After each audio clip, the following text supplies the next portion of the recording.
Hello, my friends. This is Jay. And this is Jay's Knit and Purl Jam. And guess what? This is Jay. I'm Jay now. This is Jay then. What do you think? Well, come on in. I'm all excited because I have been waiting to share some of these stories with you for the longest. Now I'm going to speak up because I have my little fan on. We had a really bad storm come through here, through north part of Georgia, and so it's hot and humid, but I'm going to make it through anyway. I decided to go ahead and try to film tonight. Well, how are you?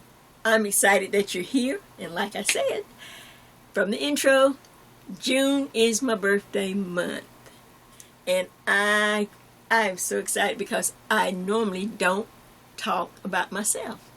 And a lot of you say, Jay, tell us something about some of the things you've done or you know, about your life. So I thought, you know what? If not now, when? So guess what? Somebody told me well, you talk too long. Well, guess what? I'm going to take the whole month of June and just talk. I'm going to tell you some good stuff. I'm going to show you some good things. Of course, we will have our tutorial, but that's later. We won't talk about that right now because I've got some exciting things to share with you tonight. So I want you to just come on in, sit back, relax. You know, this is an invitation for my friends. You know, if this is not your thing, that's fine. But we're just going to have some fun. I'm going to share some fun things with you. And I just want you to be a part of my birthday celebration. Guess what? Jay is the big 7-1. I almost said 7-0. No, that was last year, wasn't it? See, I can't even lie because it's on tape. So this is my big 7-1. What do you think? Did I make it? Well, hey, look, you got to work with what you got. But, like I said, this is Jay back in the day. And I can't wait to tell you about this Jay. How this Jay helped me to become this Jay now. And we're going to have a great time. So, get some knitting, get some crocheting, settle back, and let's enjoy this fellowship. And of course, I'm the birthday girl, so it's going to be all about me. All right, so let's get started. I'm going to, like I said, I'm going to talk above the fan because I got a little fan right over here just kind of blowing on me. Otherwise, I don't think I can make it. But I wanted to tell you something about this Jay and how she helped me become the Jay that I am today. So, all right, be back in just a minute, and we're going to get started. All right, so as we get started tonight, what I want to share with you is this Jay is from she graduated in 1965, and so she became the Jay that was she became the Jay that was right at the time that, being here in the South, we of course had segregation. Well, this Jay, right after President Johnson signed the Civil Rights Bill of 1965, because there were several bills, and each bill contained more and more, things in the bill, but the one in 1965 was the one that this Jay was able to be a part of, and I'll tell you how. Well, after graduation, you know, I was so excited. You know, first thing I wanted to do is try to find a job, and by him signing the 1965 Civil Rights Act, well, a lot of large companies, not small ones, like I said, you can't legislate people's hearts and things like that, but it was mainly for large companies to give everyone a chance, an opportunity. And at that time, we got most of our information at church or something like that, or it was the same time. All of this is going on now while Dr. King is, leading civil rights marches, and our friend Congressman John Lewis and all the other people who were in the, working in the civil rights part. So this Jay, like I said, she was bright-eyed and excited, and all I wanted to do was to get a good job.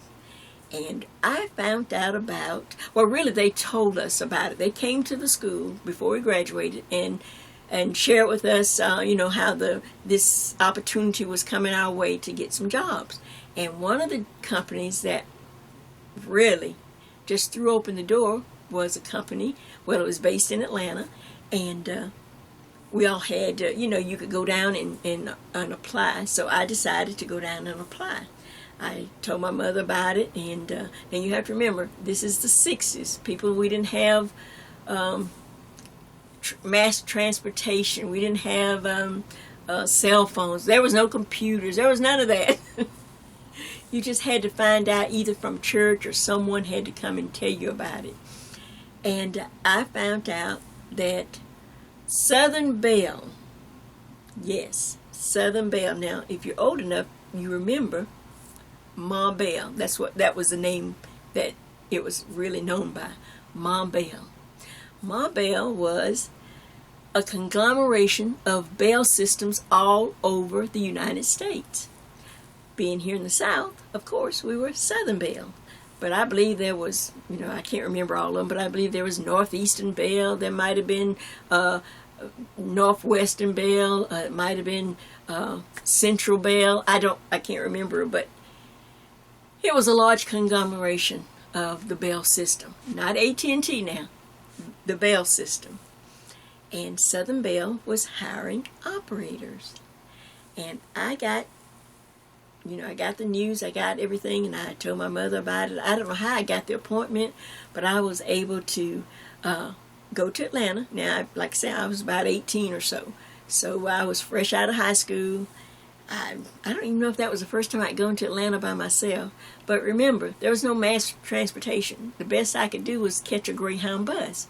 Back in the day, there was no big expressways and all of that. We had nice highways, but not expressways. Nothing like you have today. And so the Greyhound bus would come going from the north, going south right through Atlanta, and you could catch the Greyhound bus anywhere along the road. You just stand out there and wave the bus down, and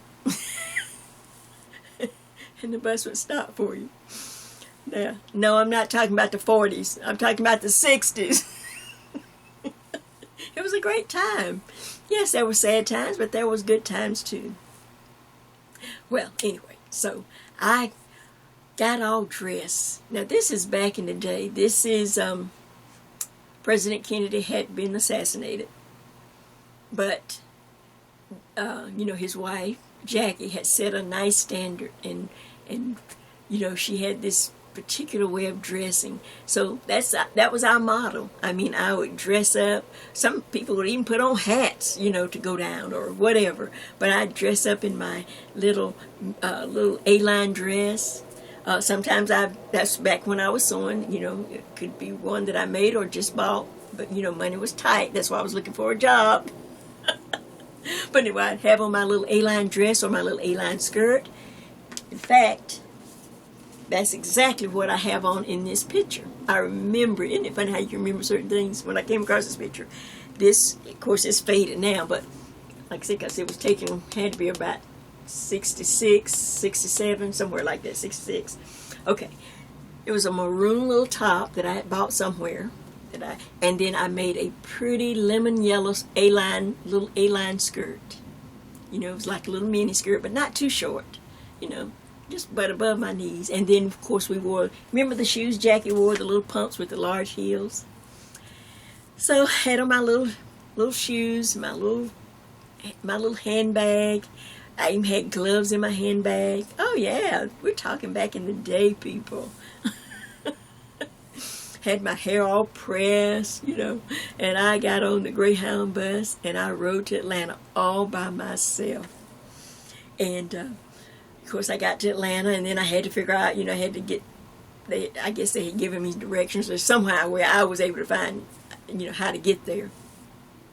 And that bus station, I believe, is still there today. The Greyhound bus always took you to Lucky Street. Downtown Atlanta on Lucky Street, you have the Greyhound bus station. I think it's still there today. I'm sure they've, it's much nicer, but I believe it's still at Lucky Street. And from Lucky Street, I had to walk about 3 city blocks. I had to go about 3 city blocks, and it took me to this beautiful, tall building. Of course, it was, back in the day, everything was big and large. If you come from, if you didn't live in the city, if you lived out like I did. To this beautiful, tall building, and it sat right on the corner of Ivy Street. Sat right on the corner of Ivy and Auburn Avenue. Yes, the famous Auburn Avenue. It was a well-known black district, and at the end or on down Auburn Avenue, of course, was Dr. King's church, Ebenezer. And but when I got there, I looked up and it said 51 Ivy, and that was where the Bell South building in big letters, Southern Bell. So I was all excited. I went in, and oh man, was I surprised. There were people from all over. Of course, a lot of people of color. Now, Atlanta, of course, has always been a city where there was a lot of, people of color and more of a melting pot.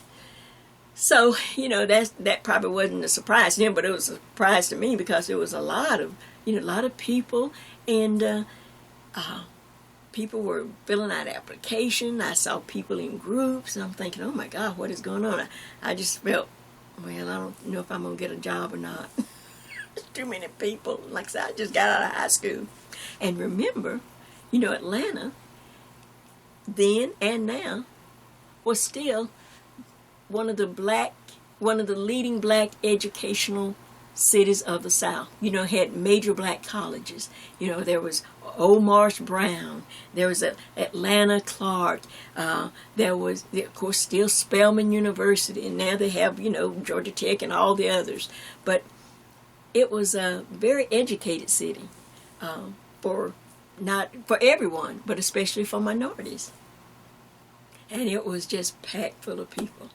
But I got in, and I just went in just like everyone else, all dressed up, and everybody was looking nice and pretty. Nobody's there in jeans. Everybody just looked so nice. And filled out application, and and then I can't remember. I'm going to have to piece some things. But I do remember it was an all-day thing, and I think they had some place for us to have a little snack or something. I don't know. I really can't remember that because it did take all day. But I remember by the end of the day, they had this one floor where they had lounges, where they had telephones along the wall. And you can go, I guess on your break, or the operators could go down and relax or whatever, and they can use a telephone. So I went, and they took us there to, in between whatever sessions, interviews or filling out paperwork. And I finally called my mom. This was late in the afternoon. I had left home early that morning, and I know she was all worried, like, here she goes to Atlanta, and, she hadn't heard from me all day. Remember, we didn't have cell phones. So I called her, and at the end of the day, guess what? Jay had a job. I was hired the first day. I was hired, me and many others, but this is what happened when he signed that act, because large companies didn't want to lose, big, the bottom line was, we don't want to lose contracts. We don't want to lose government money. We don't do what the government says, And so they were hiring right and left. And like I said, most people were, qualified for the jobs. We just needed the opportunity. I got hired that day. Well, I didn't. This Jay did. And she was so excited. Look at that smile on her face. She was so excited. So I called my mother and I told her, and I said, okay, so I'm going to finish up. Once they finish up with us, I remember we stayed all day. That's all I remember. I was tired. And remember, I still had to walk back to Lucky Street, 3 or 4 city blocks, cross Peachtree Street, back down to Lucky Street to catch the Greyhound bus late that afternoon. And by the time I got home, I'm sure it was about 8 or 9 o'clock, you know, because it took about an hour or so to ride the bus, because it was one where, you know, if you pulled a little cord, the bus would stop. So people would stop along the way, get on the bus, get off the bus, get on the bus. You could just lay down and you just sat there and took a nap until you got back to, you know, till you got to your destination. But, so with that said, of course, we started right away. For, as I can remember, I started the next day. They set up a time because we had to be trained. And they set us up. They set aside groups, and we had group leaders, and you know, there might have been 10 or 12 in a group, and then you'd have a group leader that was going to lead you through the whole process of now, you know, how to train to be an operator, and how the building was set up, and how you to work your hours, just everything you wanted to know. And the lady that trained us, I believe to this day, because she was really nice. She really was. If there was anything on her part, I never did get it, because she was very nice. And I'm thinking her name was Amanda. I believe that I am remembering correctly after all these years. And so she walked us through, you know, the building and all the rules and regulations. And then, of course, we started our training. And I believe it was a 2-week training. I believe we trained because we trained on dummy boards. We trained in, they had a whole area set up just, and there was several groups. Remember, there was several team leaders and several groups. There might have been 10 or 12 in each group, and we all got a chance. There were so many, what they call dummy boards, and each one of us would take a, you know, maybe this group was on some dummy boards over here, and then there was some over here, and we just, in my group, we'd take turns, and she'd walk us through. First, they explain everything. We had manuals, and we had to go through all of that. So it was, I believe it was at least a 2-week training on the dummy boards. And yes, some people did make it. There were some people that just, you know, maybe just really wasn't, because there was a lot of things going on that you have to, it's a multitasking job. And, you know, some people decided maybe it wasn't for them, or they didn't make it, but at the end, I was able to make it, and to pass, pass the training, and become an operator. So remember, I said my voice. that's why, I had to use my voice. So I'm going to take a minute, reset my camera, and guess what? I'm going to show you what I learned from being an operator. Back in just a minute. Don't go far now. I don't want you to miss anything. So now I want to tell you, so once the training was done, we stayed in our groups, and you got to assign hours, work schedule hours, and we had great hours, because we had to be there to be trained by our group leader. So we pretty much worked like from 9 to 5, just regular hours, and but it was so different. So once we left the training area that we had been working together, and of course everybody in the group got to know each other, and I met some just wonderful, people that came from all over Georgia, not just Atlanta. I mean, some people came from South Georgia. They heard about the jobs. Remember, this is a chance to get jobs, and so it was just great. But then we got a chance, like I said, once we got out of the training, we finally had to come on to the real room where operators really took real calls. Now, this is back in the 60s. A lot of people didn't even own telephones. People, if you didn't have a job, how are you going to pay for a telephone? How you gonna pay a telephone bill? You know, we had a telephone, but but there was years that we didn't. But I do remember us when we, got a telephone, and even just to call Atlanta was long distance. Remember, it's not the system that we have now, where you can just. No, it wasn't the 40s, but it was the 60s. So, like I said, just about everywhere you wanted to call outside of Atlanta was long distance. So we were local operators, and we were going to be taking local calls from the metro Atlanta, going out all over. So I remember it was amazing. The first time I saw the room where the operators really worked. Now, you've probably seen old film footage and things, and I got some surprises for you a little later. Back in the day, seeing the 20s and the 40s and things like that. No, this wasn't quite, like I said, this was the 60s, and so, it was high end for its time. The Bell South was, a major company. It was a monopoly. We'll talk about the breakup of it later.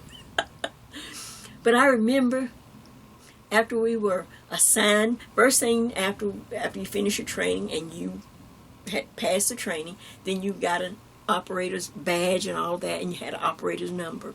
And I believe, I don't know, but you know how something just sticks in your mind? I think my number was around 320, I don't know, it was 300 and something. I just remember it looked like that was my number. I don't know why that number stuck in my mind. And but you got your badge, you got assigned hours, you got assigned, everything you needed, and you also, of course, this is not my real, but this is as close as I can get, you also received your headset. So your headset, they were a little larger than this. They had the ear things, but not as big as maybe than you think. They weren't that large. It wasn't over the ear. Ours was actual little things that went over your ears. But this is just a little practice one. Let's see how I look. Oh my gosh, it's bringing back memories. But you had a little headset and a little microphone. It wasn't quite as simple as this. It was a little more involved, but it wasn't huge. Okay? It wasn't huge, but you had a headset, you got that. And I remember the first time I went on the floor. One of the first times, I guess, because it was just overwhelming. I'm going to set it for you. There's this long room. I can't remember which floor it was on. But there was this long room. I know I had to take an elevator up to our floor.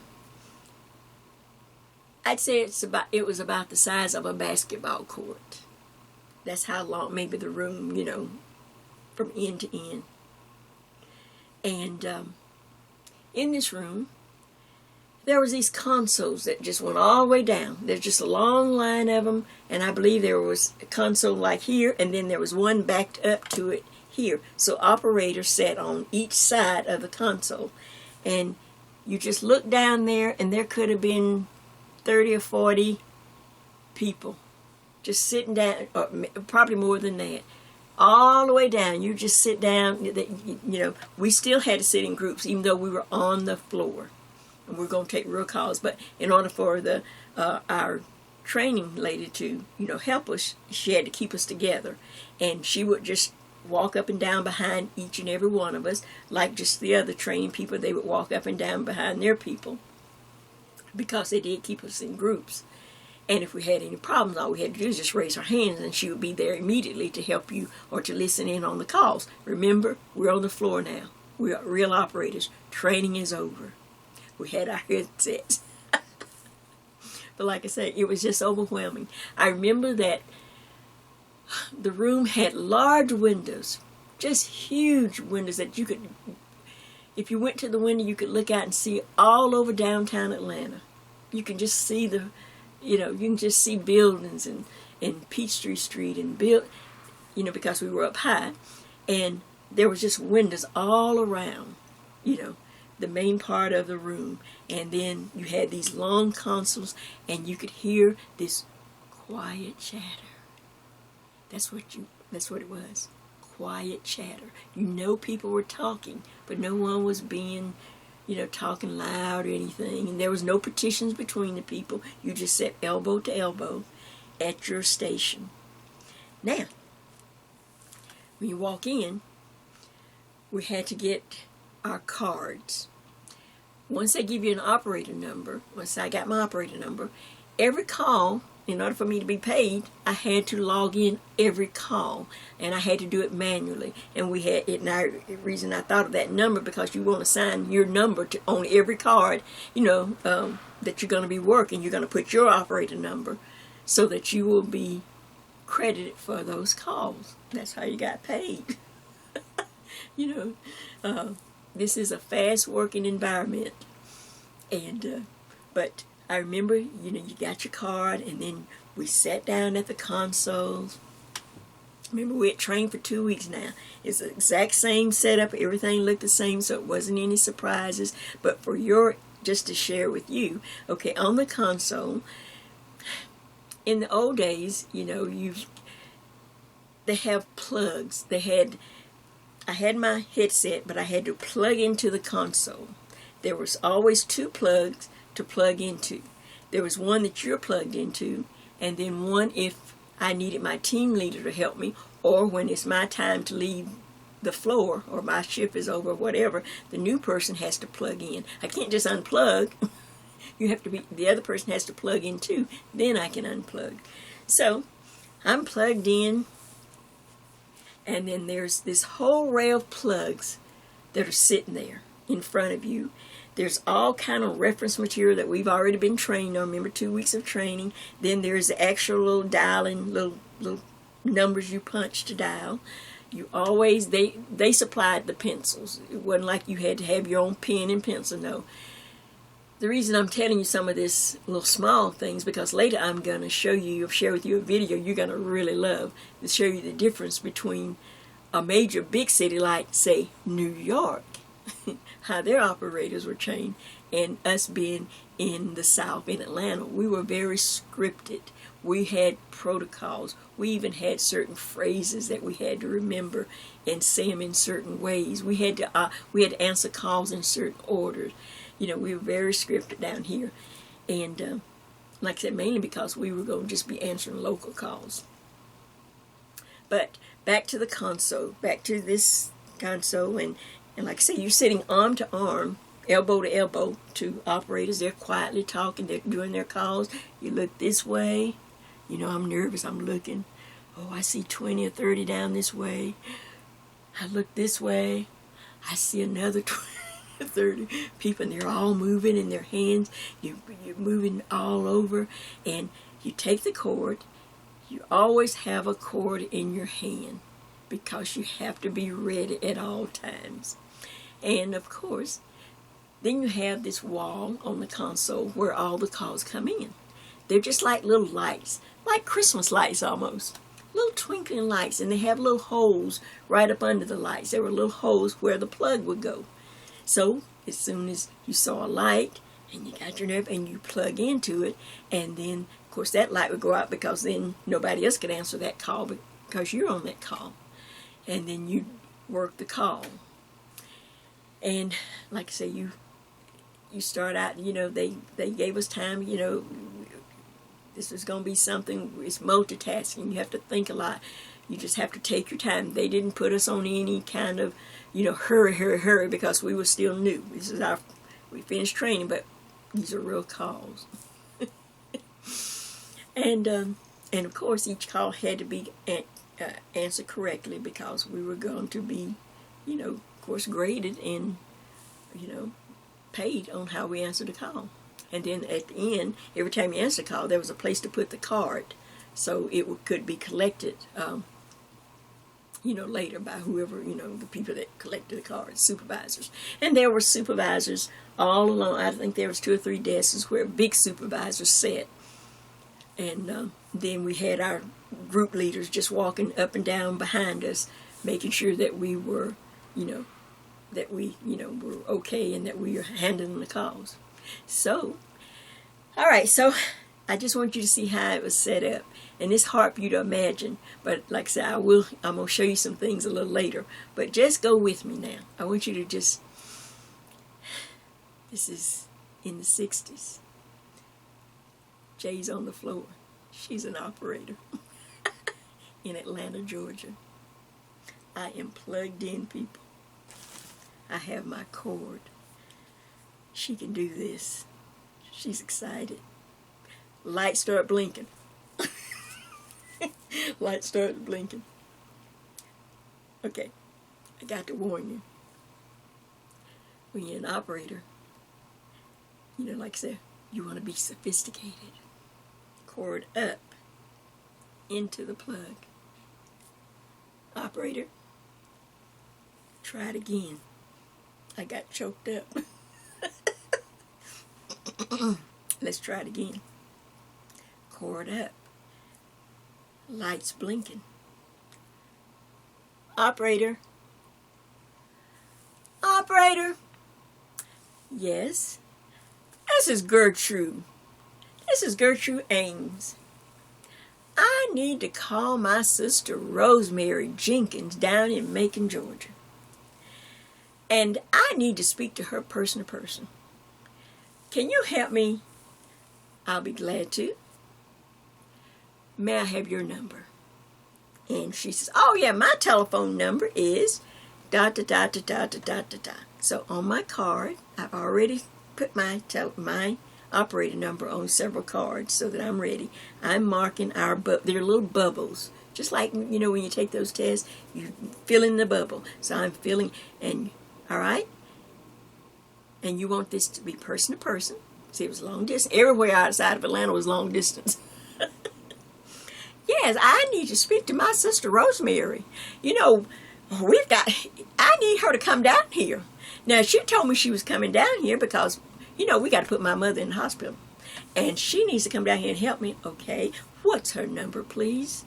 Okay, and now she gives me the number, and then I had a phrase to say right after that. And your number, please. I had to say it in that order because we had protocol. Oh, because see, people would start talking to you and then you'd forget to put the number down. Then you got to be able to build a person. So after I got the person's number, I had to say, and your number, please. And then she said, oh, okay, well, my number is, and I had to fill in the bubble. Okay. All right, hold, please. And then I go to the puncher. I punch in the number she wants to call because I've got the information on my card. Ring, ring, ring. Hello. This is the operator.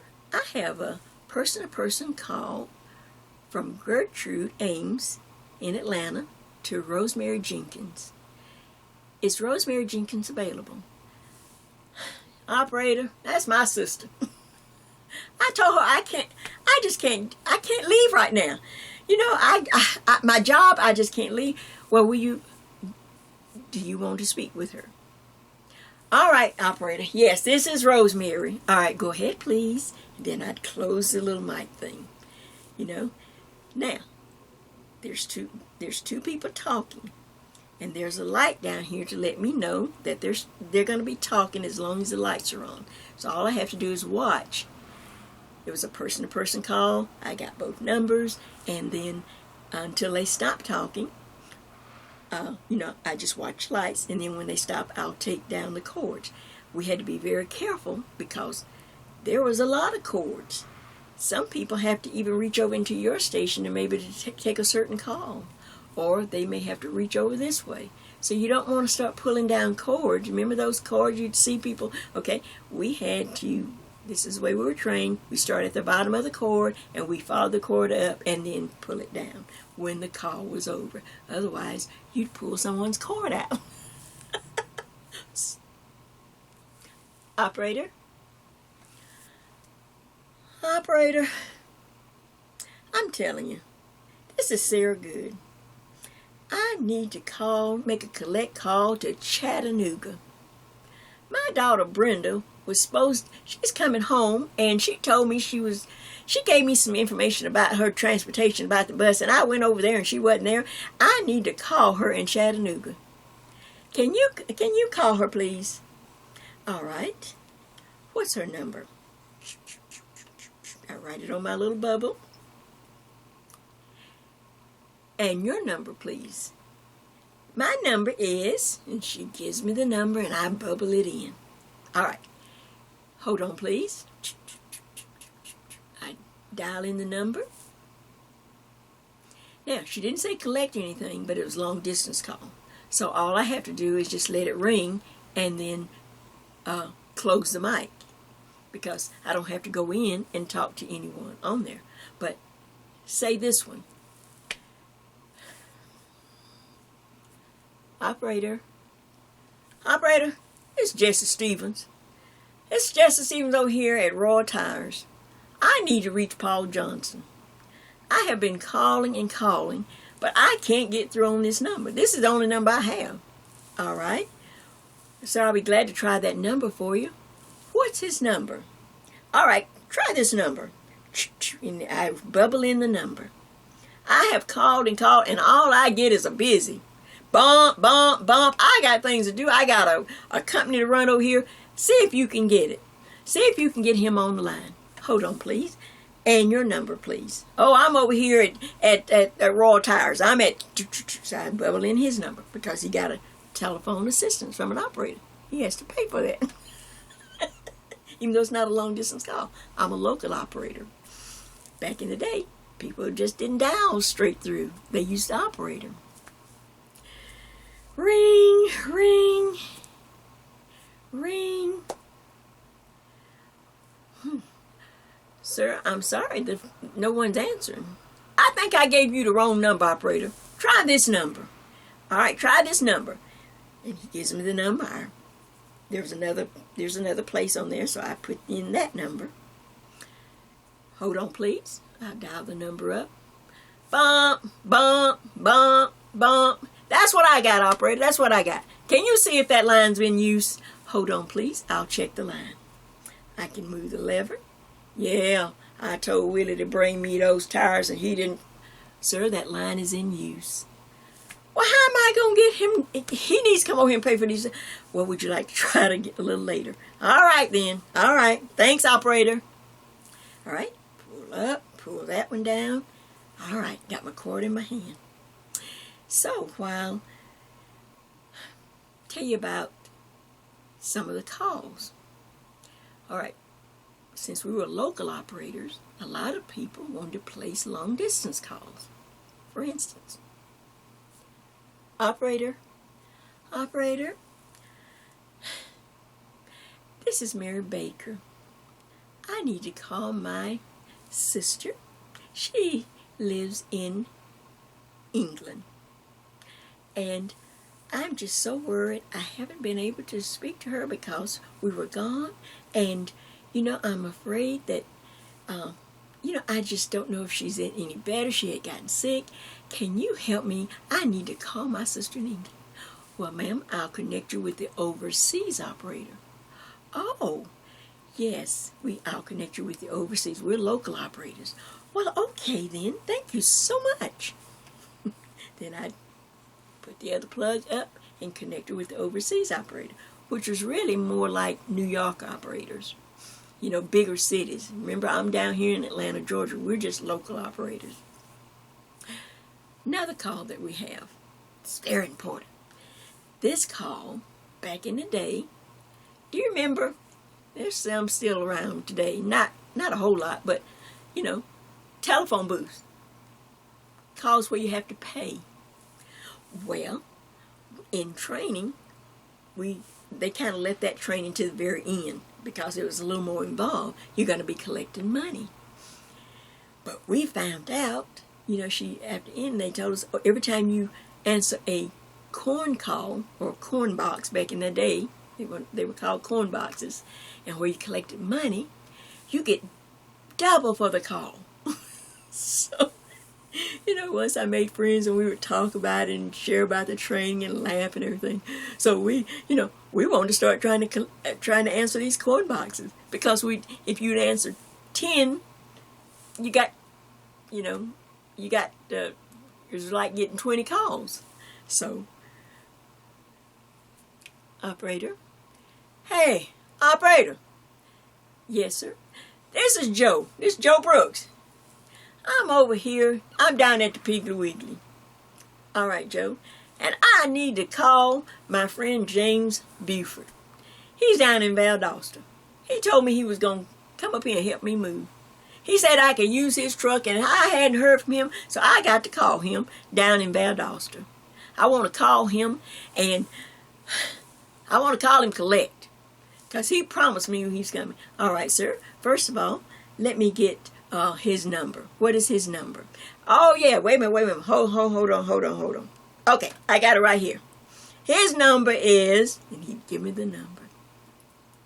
And, sir, now, what's the number you're speaking from? Back in the day, people were pretty honest. It wasn't like it is now.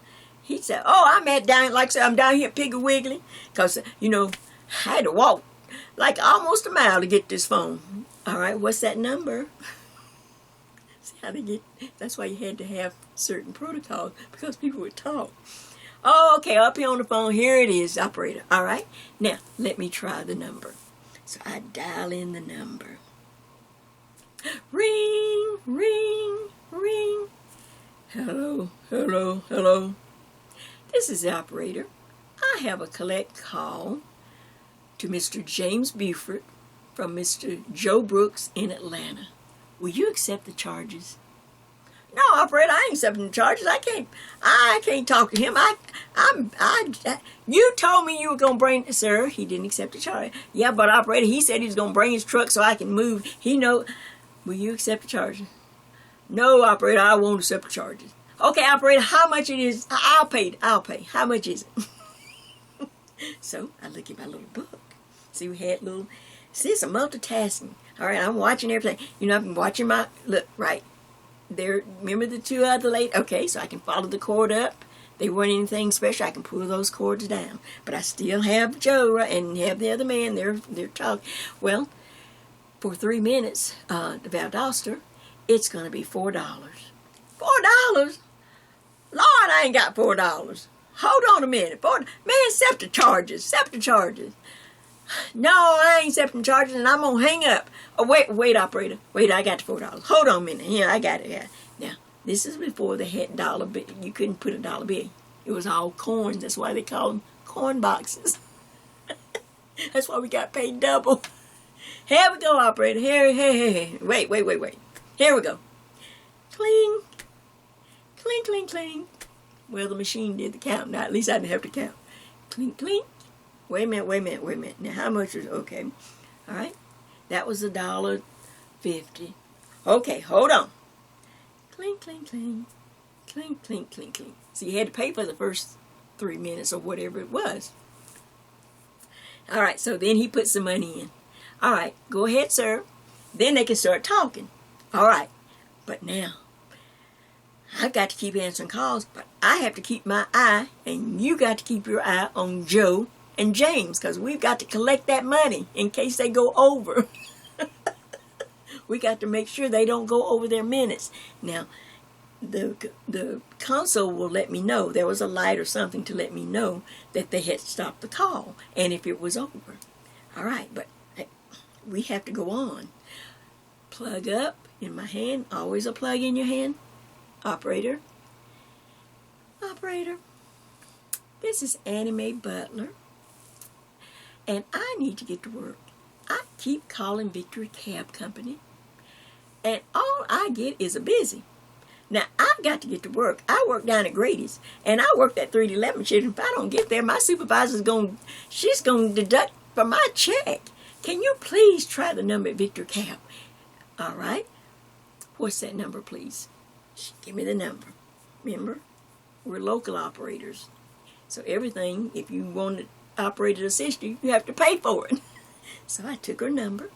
Now, Take the number. Now, your number, please. Oh, my number here at the house is... And I'd write down the number. I just keep getting busy. Now, they can't be busy all day. Like I said, I got to get the gradies.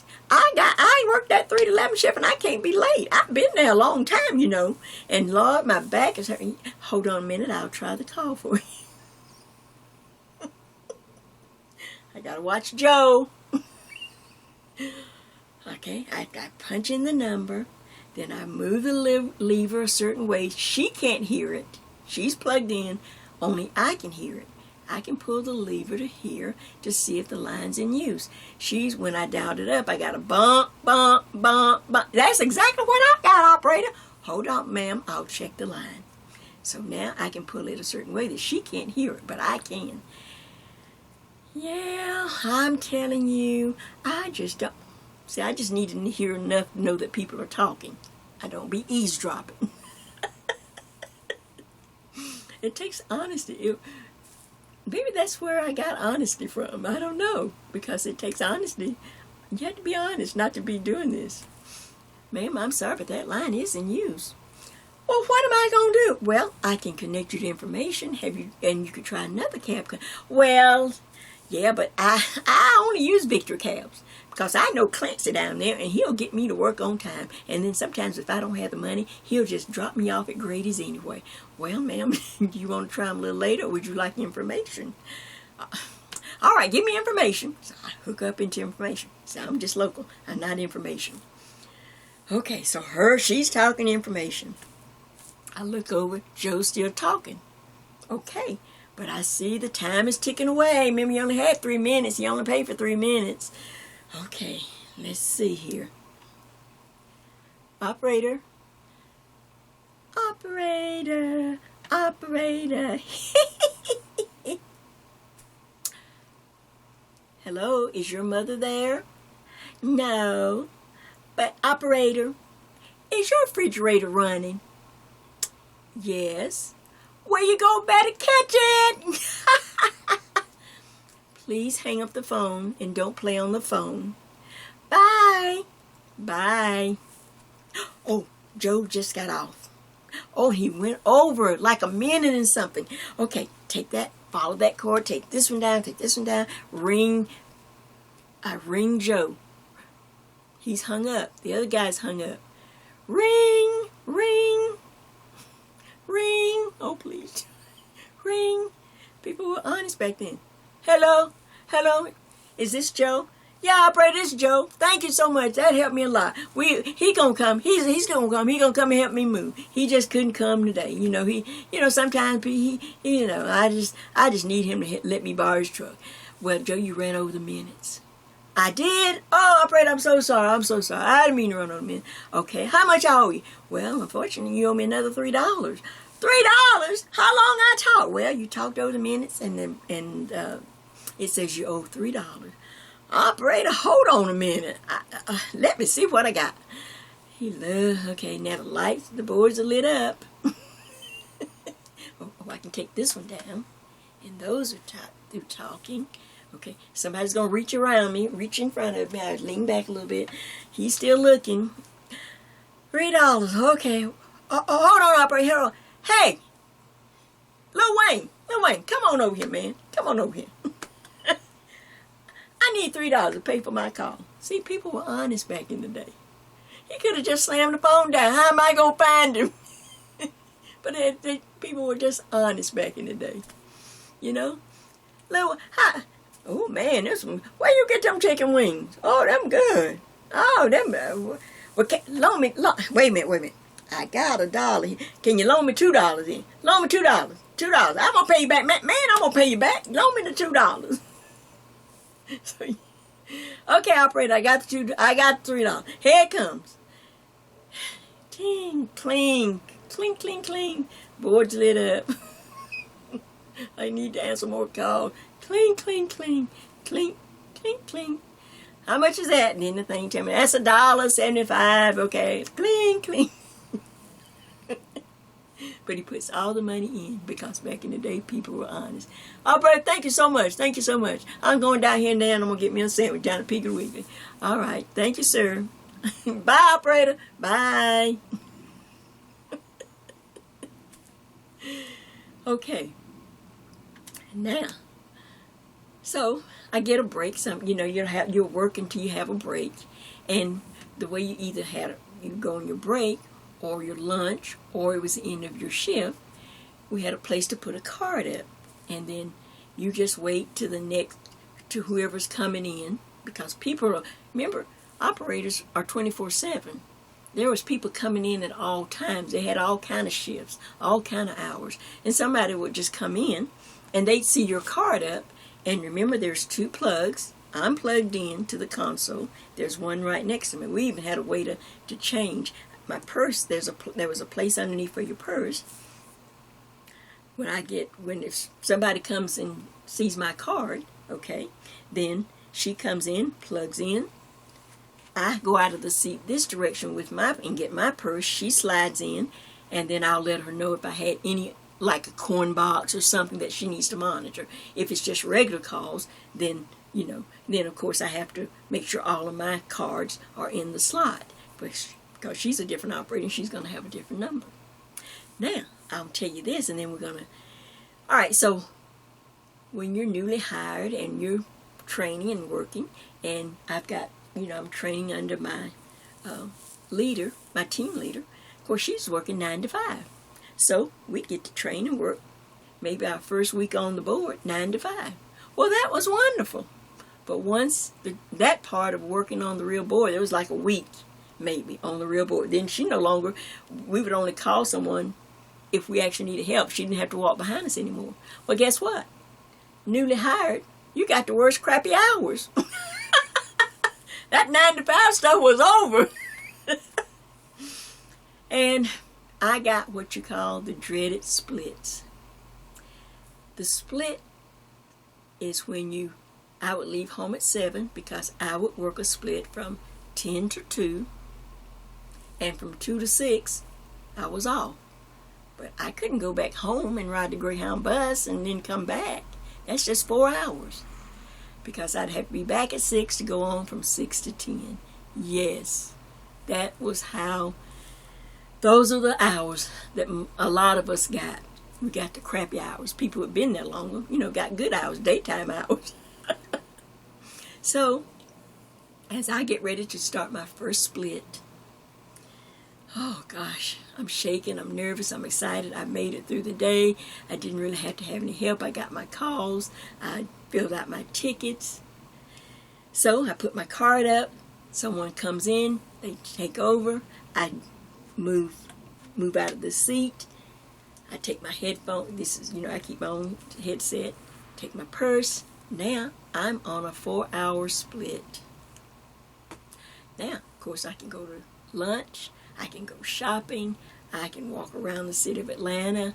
But being new, like I said, they had this. I think it was the floor below, or I really can't remember. But there was one whole floor that was a lounge, where they may have 4 big sofas, like in a square, and then another 4 big sofas. And then they had chairs and tables and chairs. Then they had a wall of phones.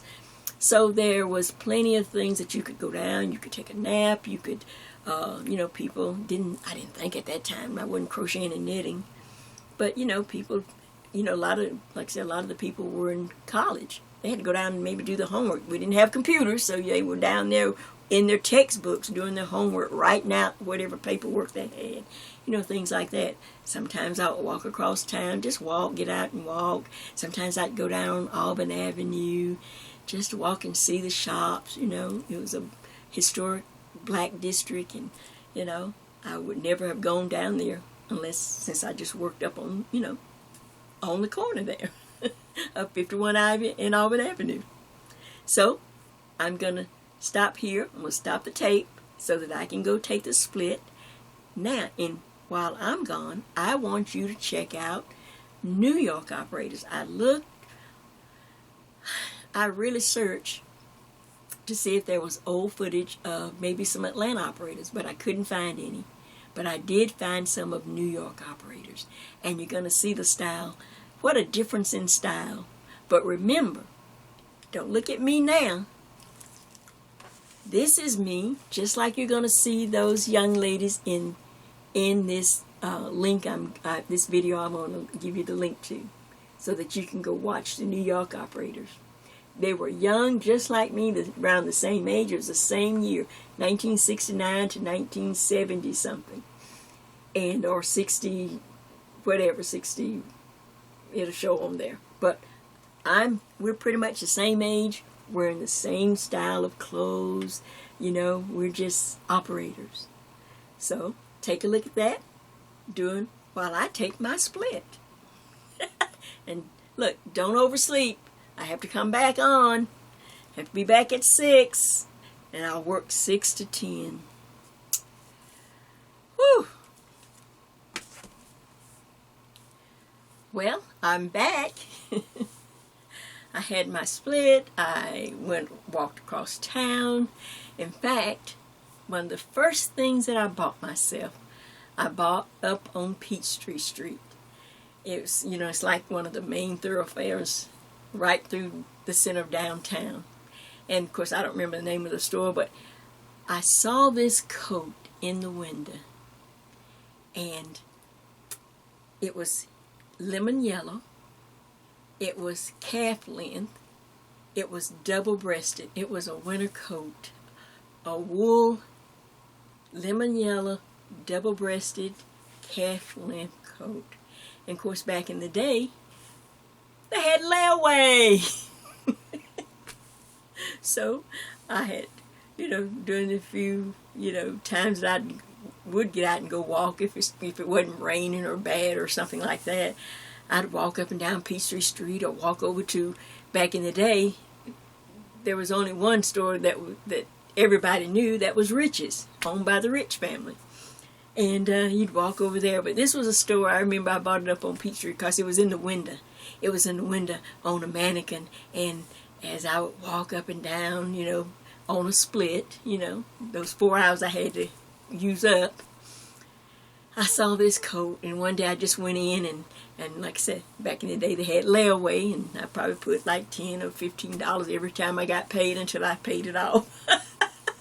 I'm sure it was like $100 and some, you know, but that was my first, you know, something that I bought for myself with the money that I made. Of course, I helped my mother and all of that, but that was the first item that I bought myself, and I kept that coat for years, and I wore that coat.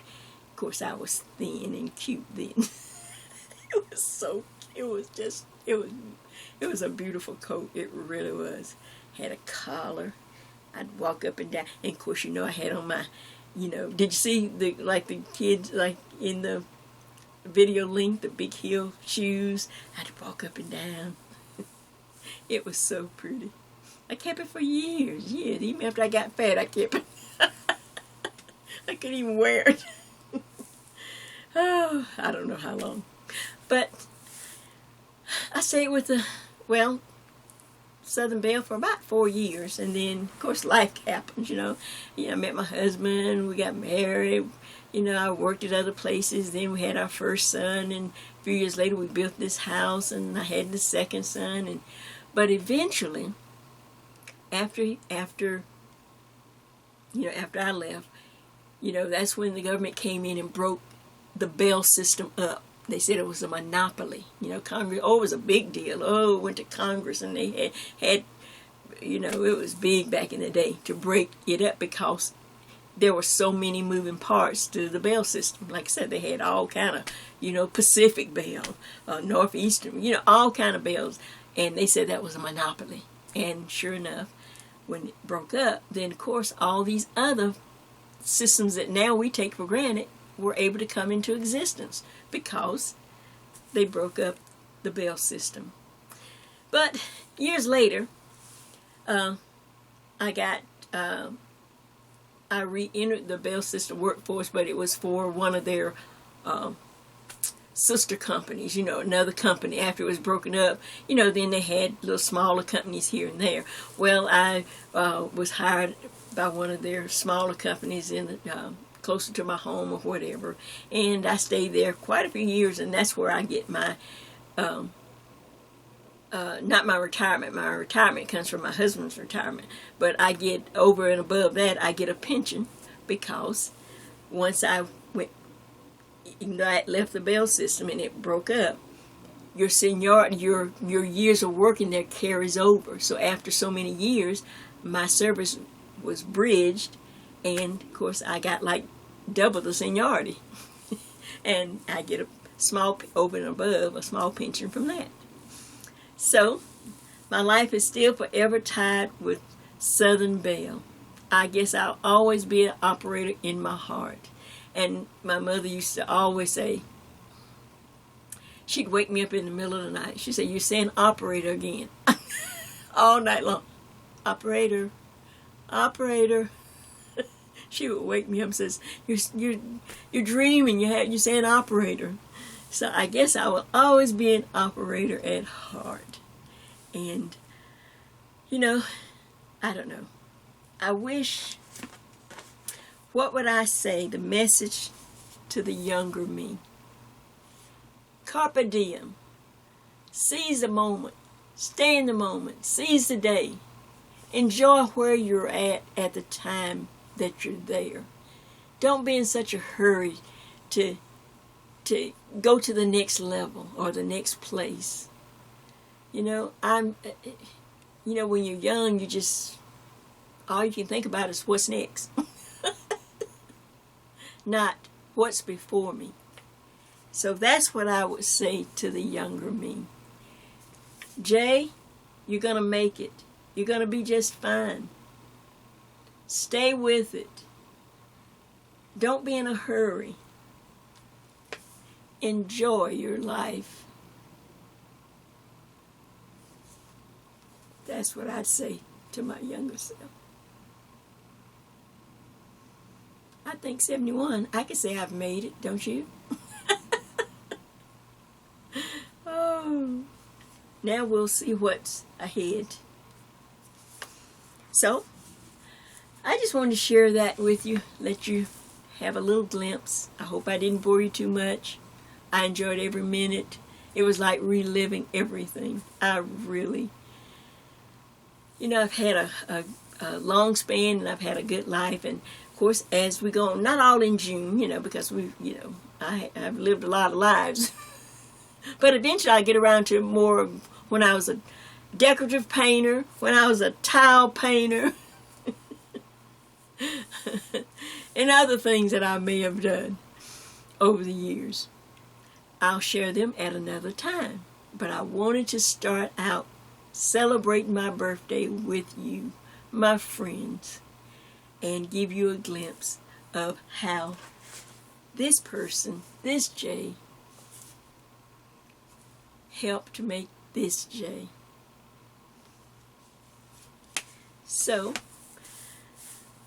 and don't forget now, I just need to, I'm filming. I hadn't finished. I'm almost done with filming the tutorial. You're going to love this. It's a nice knit piece. It's really fun. It's easy. You're going to enjoy it. So, until it's ready, and until, I can think of something else that I need to come on and share. I think I've shared everything I was going to share on this one. So, until next time, this is Jay. Then and now, saying thank you so much, and don't forget we're celebrating all month. It's about me. And I'll bring you my tutorial just as soon as I'm through filming and get it edited. Well, I think that's it. I'm off and about to, work on something else. But I'll see you soon.